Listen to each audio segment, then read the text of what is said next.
In September 2025, the United Kingdom found itself at a critical turning point in the digital age. The Prime Minister, Keir Starmer, announced an ambitious plan for a mandatory digital identity system, a proposal designed to transform how the nation verifies identity, manages migration, and delivers public services. Framed as a modern solution to long-standing problems of illegal employment and bureaucratic inefficiency, this proposal promised efficiency, security, and convenience. Yet beneath the optimism, questions lingered about privacy, civil liberties, surveillance, and the risks of building an infrastructure that would hold the personal data of millions. The concept of a digital identity system in Britain is not new. The country has wrestled with the idea for decades. Back in 2006, the Identity Cards Act aimed to introduce national ID cards linked to a central register. That project collapsed 4 years later, repealed amid public outrage and warnings of creeping surveillance. The lessons from that era left a mark. Britons became wary of government-managed identity systems.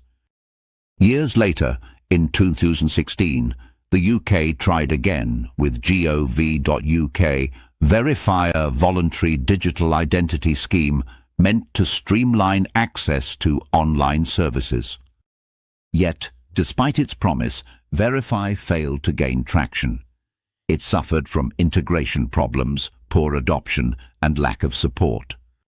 By 2023, it was quietly shut down, leaving behind a cautionary tale about the perils of digital identity experiments built without trust or inclusion. Now in 2025, the idea has returned, reshaped and rebranded.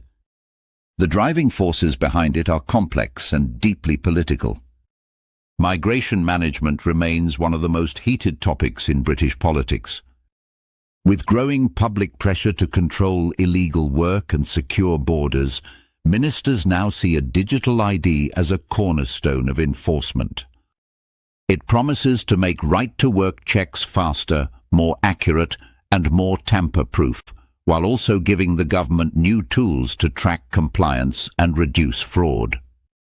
But this is more than just a border policy.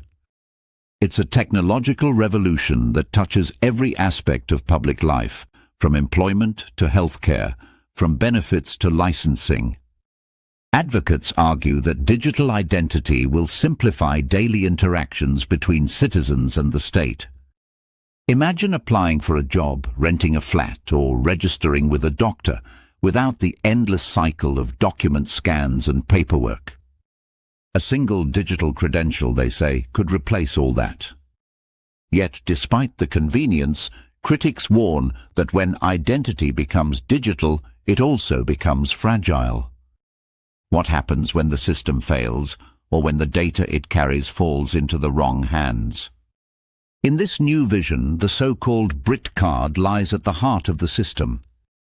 It's imagined as a government-approved digital wallet containing an individual's core details: name, date of birth, nationality, residence status, and, crucially, their right to work or immigration status. Accessed through an app, it would act as proof of eligibility across workplaces and public services. The government insists that it will be free and inclusive, with provisions for people who don't own smartphones. Yet journalists, technologists and campaigners have raised alarms about how such a system could evolve. Would it remain a narrow employment tool, or become, over time, a universal identity key unlocking every aspect of life in Britain? The risks are not theoretical. Large identity databases are magnets for cyber attacks. A centralized system containing millions of personal records could become one of the most valuable and vulnerable targets in the world. Experts warn that no matter how secure the application itself is, the ecosystem surrounding it, employer portals, APIs, verification systems, creates countless entry points for hackers and data leaks. The UK has already suffered data integrity issues within its immigration systems.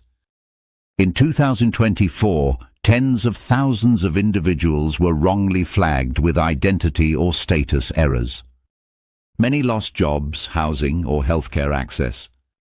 In a future where digital ID dictates one's legal right to live or work, such errors would be devastating. The more authoritative the system, the more dangerous its mistakes. Even biometric technologies, while promising, come with risks.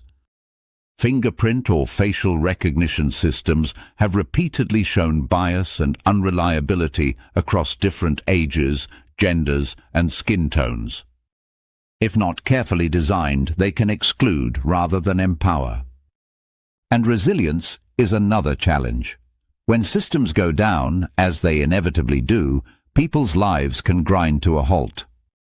A single outage could strand travelers, delay paychecks, or block healthcare access.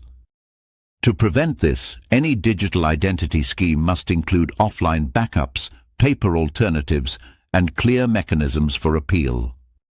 Legal and ethical questions surround the proposal too. Who owns the data? Who is accountable when the system makes a mistake? If a worker is denied employment due to an error in the digital ID system, who bears responsibility? The employer, the government, or the vendor? The labyrinth of accountability could leave individuals powerless. Critics argue that without strict redress systems, audit trails, and legal safeguards, the digital ID could shift power away from citizens and toward bureaucratic and technological institutions that are hard to challenge. Functional creep, the slow expansion of a system beyond its original purpose, is another looming concern.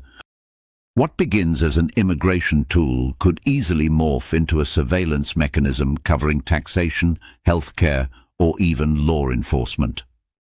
For the digital ID to be trusted, it must also be inclusive.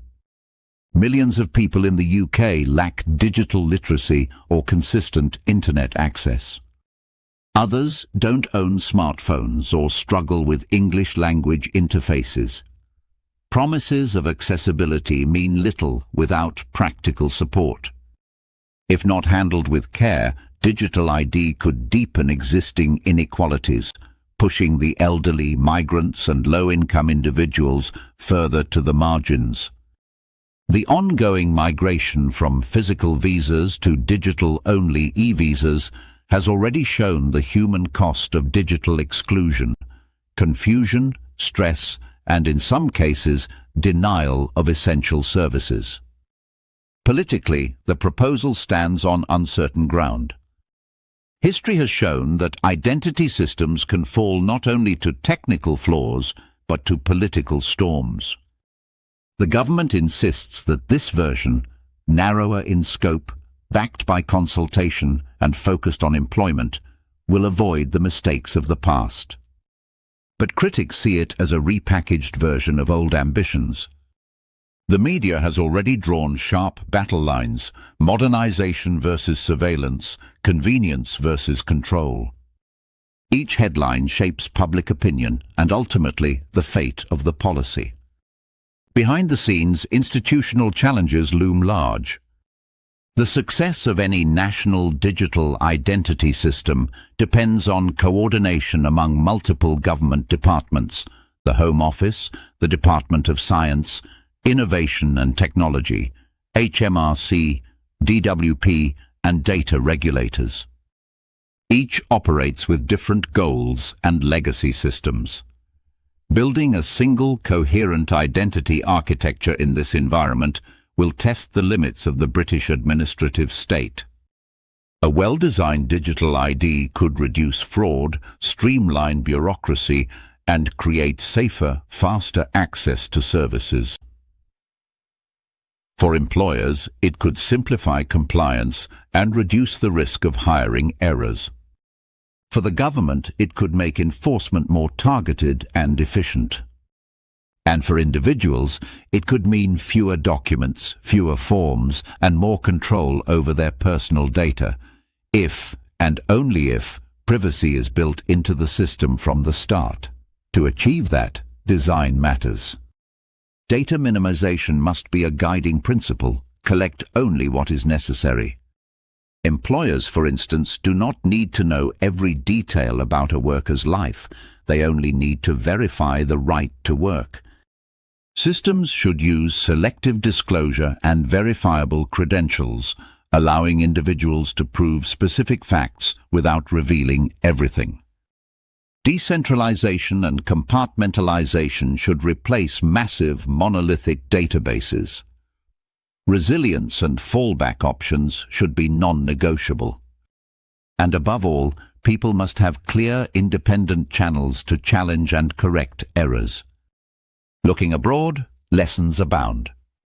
Estonia is often celebrated as the model of digital governance, where a robust, transparent system enables citizens to manage nearly all aspects of life online.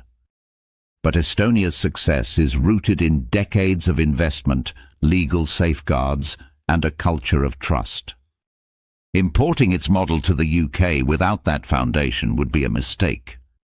At the other extreme, India's Aadhaar system reveals how large-scale biometric schemes can create exclusion and privacy crises.